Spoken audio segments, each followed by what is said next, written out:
পৃথিবীর সবচেয়ে ভদ্র ফ্যানবেজ জাপানের হলে সবচেয়ে উগ্র ফ্যানবেজ আর্জেন্টাইন বারা ব্রাভাস, যাদেরকে চিহ্নিত করে অন্তত ৩৫,০০০ আর্জেন্টাইনকে স্টেডিয়ামে প্রবেশে নিষেধাজ্ঞা দিতে অনুরোধ করেছে স্বয়ং আর্জেন্টাইন সরকার, যাদের কাজ টিকিট কালোবাজারি, প্রতিপক্ষের সাথে দ্বন্দ্বে জড়ানো, পুলিশের সাথে সংঘর্ষে জড়ানোর মতো জঘন্যতম অপরাধ জানিয়ে বাড়তি সতর্ক যুক্তরাষ্ট্র প্রশাসন ও ফিফাও।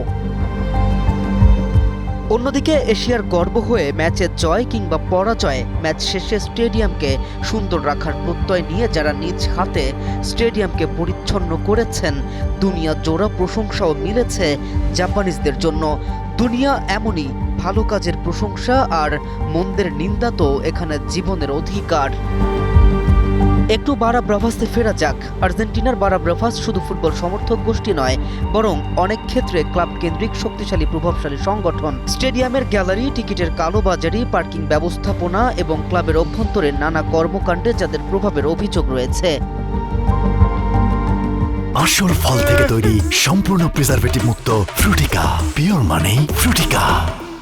প্রতিপক্ষ সমর্থক ও পুলিশের সঙ্গে সংঘর্ষে জড়ানো তাদের দীর্ঘদিনের পরিচিত চিত্র। দেশের বিভিন্ন ক্লাব ভিত্তিক বারা ব্রাভাস গোষ্ঠীর মধ্যে বোকা জুনিয়র্সের লা দোসে, রিভার প্লেটের লস বোরোচোস দেল তাবলন এবং ভেলেজ সার্সফিল্ডের লা পান্দিয়া উল্লেখযোগ্য। জাতীয় দলের ম্যাচেও এসব গোষ্ঠীর সদস্যরা গান, ড্রাম ও সমর্থনের মাধ্যমে গ্যালারিতে দারুণ আবহ তৈরি করেন।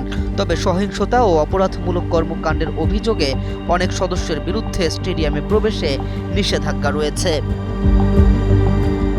কে এম রাফিন, নিউজ 24।